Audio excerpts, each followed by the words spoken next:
যেখানে নীল আকাশ ঝুঁকে পড়ে শান্ত দিঘির অতল জলে, যেখানে ঢেউয়ের পালক খেলা করে নীল জলরাশির কোলে। উড়িষ্যার নীলকণ্ঠ, চিলিকার পাড় বরকুল। সামনে দিগন্ত জোড়া জলরাশি, আর তার মাঝে হাতছানি দিচ্ছে এক পরম আশ্রয়, মা কালিজাই মন্দির। বোটের শব্দে যখন জল কেটে আমরা এগিয়ে যাব, মাথার উপর উড়বে শত শত সাদা গাংচিল, বাতাসে ভাসবে ভক্তি আর প্রকৃতির এক অদ্ভুত সুর। চলুন আমার সাথে মেতে উঠুন এই জলতরঙ্গের কাঁপতে। নমস্কার বন্ধুরা, সবাইকে আমার ইউটিউব চ্যানেল নিবেদিতাস ট্রাভেলোগ্রাফিতে সুস্বাগতম। হোটেলে ঝটপট ফ্রেশ হয়ে আবার আমরা বেরিয়ে পড়লাম। এখন একটু আশেপাশেটা ঘুরে নেব, চিল্কা লেকের পান্থনিবাসের আশেপাশে কীরকম ভিউটা আছে একবার দেখে আসি হেঁটে হেঁটে। পান্থনিবাসের হোটেল রিভিউ পরে দেখাচ্ছি আপনাদেরকে। এই দিকটায় আছে একটা রেস্টুরেন্ট, আর এদিকে হচ্ছে বোট বুকিং কাউন্টার। বোট বুকিংয়ের জন্য কাল সকালে যোগাযোগ করতে বললো ওরা, লিস্ট দেওয়া আছে।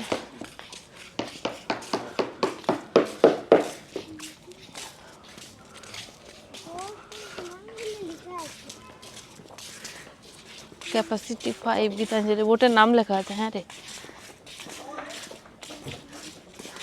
এগুলো কটেজগুলো রিপেয়ারিং হচ্ছে, এখন কেউ নেই এখানে। এই যে পান্থনিবাসের একদম সামনের গেটটা, এই রাস্তা, আর এই হচ্ছে ওয়াটার স্পোর্টস কমপ্লেক্সটা। ডাব খাবে?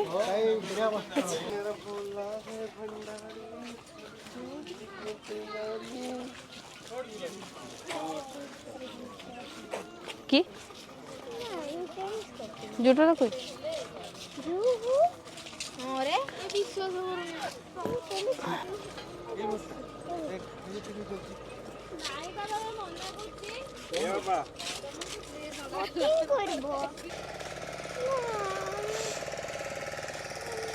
এইদিকে রয়েছে প্রাইভেট বোট, আর এইদিকে রয়েছে ওখান থেকে বুকিং করে।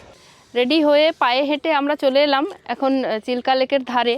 তো চিল্কা লেকের এই যে গেটে ঢুকলাম, গেটটা দেখালাম, গেটের কাছেই রয়েছে ডান দিকে পান্থনিবাসেরই বোটিং কমপ্লেক্স।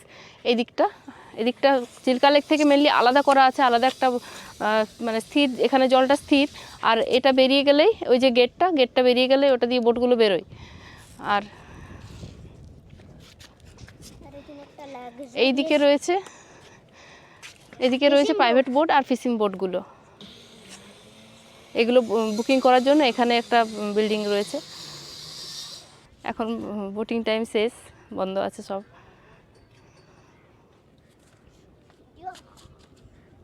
রিভু মাছ আছে রে, ছোট ছোট মাছ আছে।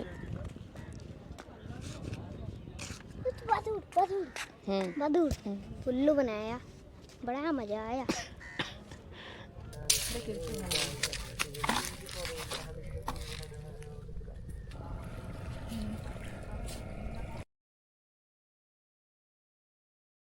টেবিল এখানে আছে, চেয়ার সুন্দর বসার জন্য, সুন্দর সুন্দর হাওয়া খাওয়া। আর এখানে বসে এদিকটা দারুণ লাগছে, সূর্য ডুবছে পাহাড়ের কোলে, আর একটু একটু আলোটা আসছে। দেখ রিভু কি সুন্দর লাগছে। আর বোটিং কমপ্লেক্সটা গোল। বাহ, দারুণ ভিডিও করছিস তো। বাহ রিভু, বাহ, ভেরি গুড।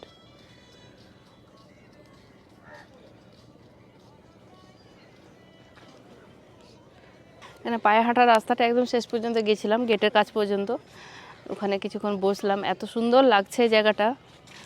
পুরো এখানে মেঘের ছায়াগুলো পড়েছে, গোল্ডেন গোল্ডেন স্থির জলটা তার মাঝে, ভীষণ সুন্দর দেখতে লাগছে।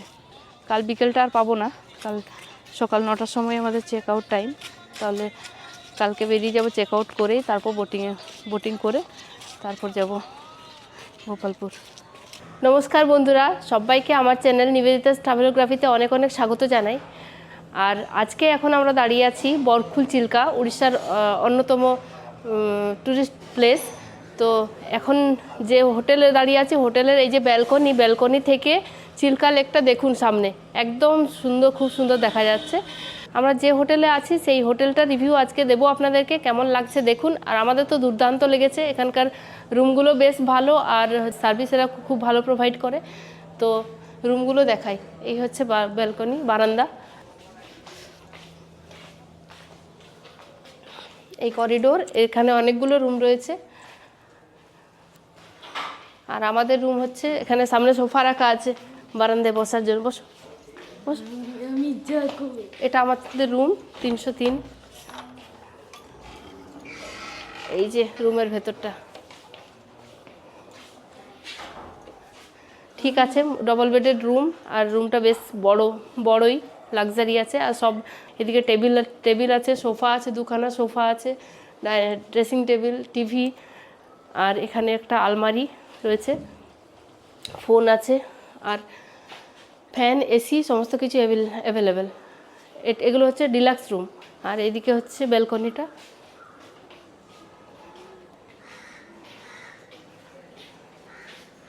ব্যালকনি থেকেও খুব সুন্দর একটা ভিউ পাওয়া যায়। এখানে সামনে একটা সাজানো গোছানো এদের বড় বড় গাছ আছে, নারকেল গাছ। এখানে সামনে একটা পার্ক আছে, এখানে বিরাট বড় পার্কিং এরিয়াটা।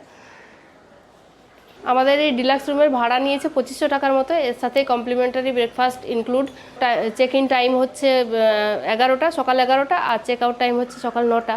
নিচে ডাইনিং এরিয়া আছে, সেখানে ব্রেকফাস্ট করে আমরা ব্যাগপত্র গুছিয়ে নিই, এখান থেকে বেরিয়ে যাব। প্রথমে এখানে বোটিং করব। এটা হচ্ছে বাচ্চাদের প্লে গ্রাউন্ড। রিপুর আমাদের যতক্ষণ রেডি হলাম ততক্ষণ এক রাউন্ড খেলা হয়ে গেল। খেললি? সব কিছু করা হয়েছে?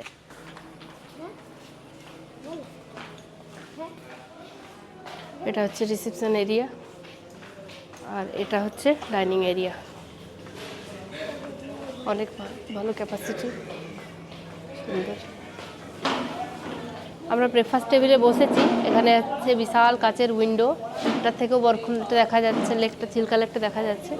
আর এই যে বসেছি, এখানে ব্রেকফাস্ট আইটেমের মধ্যে রয়েছে আজকে আছে পুরি আর ইডলি, উপমা আছে। তো আমরা একটা ইডলি বললাম আর দুটো পুরি বললাম।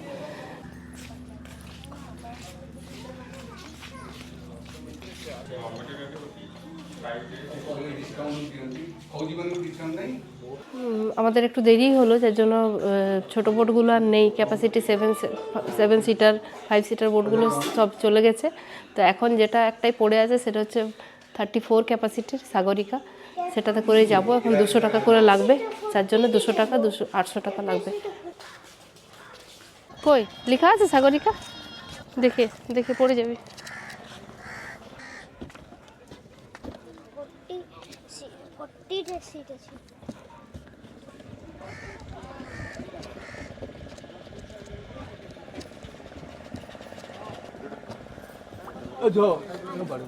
जगन्नाथ स्वामी की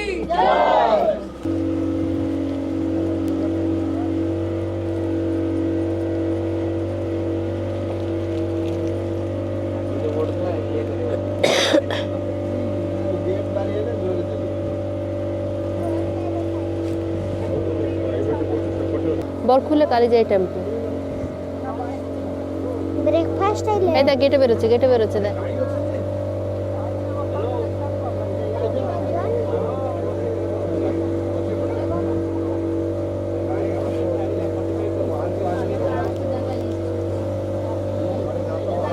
গেট দিয়ে বেরিয়ে গেলাম, এখন চললাম কালীজাই টেম্পল।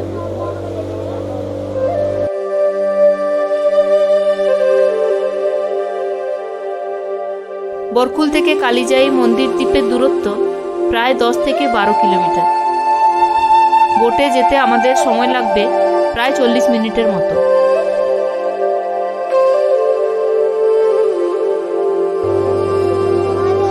দূরে পান্থনিবাসের বিল্ডিংটি দেখা যাচ্ছে।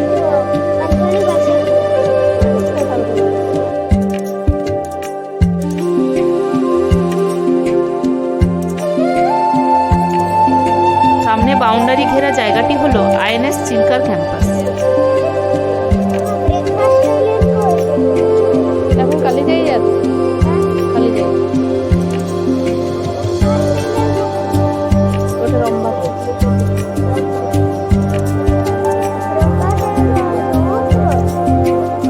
চিল্কা লেকে, চিল্কা লেকে। বর্তমানে ভারত ভারতীয় নৌবাহিনীর সমস্ত অগ্নিবীরদের প্রাথমিক প্রশিক্ষণ এখানেই হয়। বিরাট বড় ক্যাম্পাস। আমাদের বোট এই নেভি ক্যাম্পাসের পাশ দিয়েই চলেছে।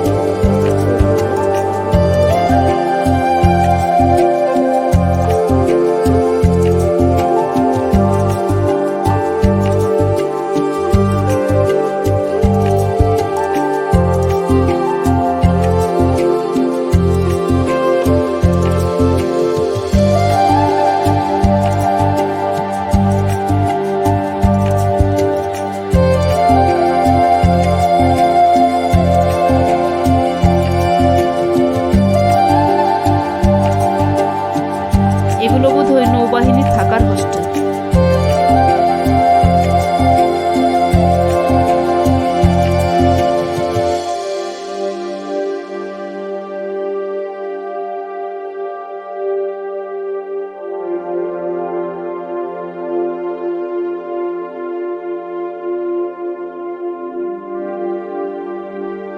দেখতে দেখতে আমরা পৌঁছে গেলাম কালিজাই মন্দির দ্বীপের কাছাকাছি। আমাদের বোটটি মন্দিরটিকে প্রায় এক চক্কর ঘুরে দাঁড়াবে। কালিজাই মন্দিরকে ঘিরে একটি অত্যন্ত করুণ ও অলৌকিক লোকগাথা প্রচলিত আছে। বহু বছর আগে জাই নামে এক নববিবাহিতা মেয়ে তার বাবার সাথে নৌকায় করে হ্রদ পার হয়ে শ্বশুরবাড়ি যাচ্ছিল। মাঝপথে চিল্কার বুকে প্রচণ্ড ঝড় ওঠে এবং তাতে তাদের নৌকাটি উল্টে যায়। জায়ের বাবা ও মাঝি বেঁচে ফিরলেও জাই উত্তাল ঢেউয়ের মধ্যে হারিয়ে যায়। স্থানীয়দের বিশ্বাস জায় স্বয়ং মা কালীর অংশে লীন হয়ে যান এবং হ্রদের রক্ষাকর্ত্রী দেবী হিসেবে আবির্ভূত হন। চিল্কা হ্রদের মৎস্যজীবীরা মাছ ধরতে যাওয়ার আগে বা হ্রদ পার হওয়ার সময় মা কালীজাইয়ের আশীর্বাদ নিয়ে নেন। তারা বিশ্বাস করেন মা তাদের ঝড়ঝঞ্ঝা থেকে রক্ষা করবেন।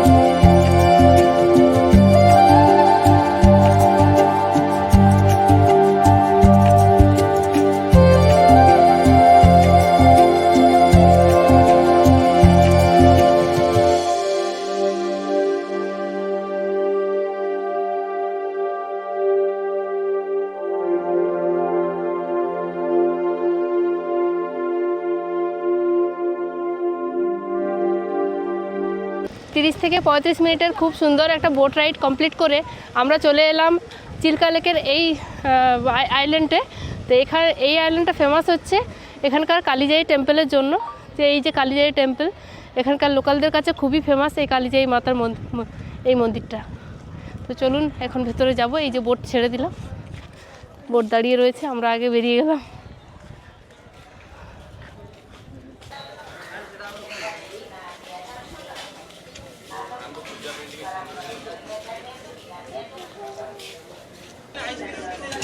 চারদিকে জলের মাঝে এই মন্দিরটা, জায়গাটা, প্লেসটা খুবই সুন্দর। একটা আশ্রম আশ্রম ফিলিংস আসছে, পরিবেশটা খুবই সুন্দর।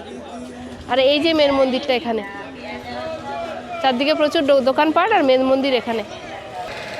এখান থেকেও পান্থনিবাস দেখা যাচ্ছে। ওটা কি পান্থনিবাস?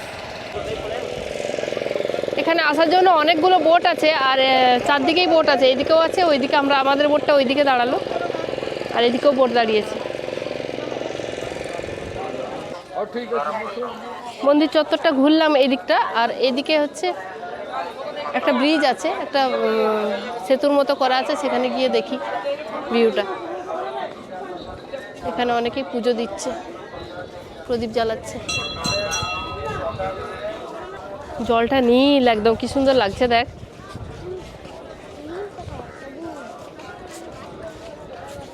গ্রিন।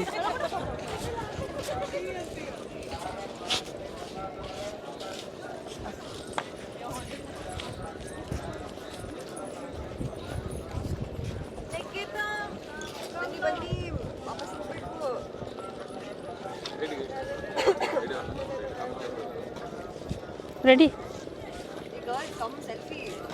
মন্দিরের আশেপাশটা খুব সুন্দর আর এখানে রিফ্রেশমেন্টের ব্যবস্থা আছে, প্রচুর দোকানপাট রয়েছে। তো এখানে এসে যদি টায়ার্ড লাগে তো কোল্ড ড্রিঙ্কস আছে, আইসক্রিম আছে, সমস্ত কিছু খেতে পারবেন। এই যে এদিকে দোকানপাট রয়েছে প্রচুর।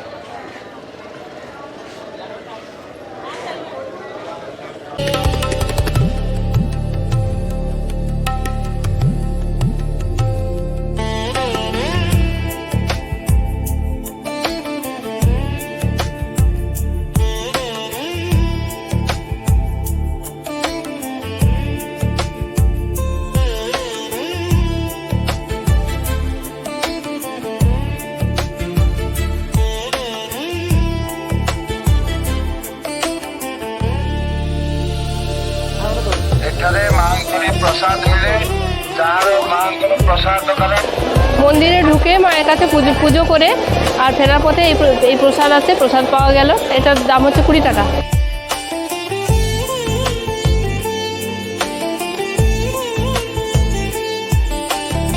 বল।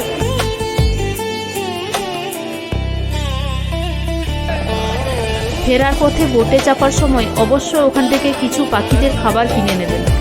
অনেক পাখি খাবারের আশায় বোটের আশেপাশে ঘোরাঘুরি করে। দাঁড়াও দাঁড়াও।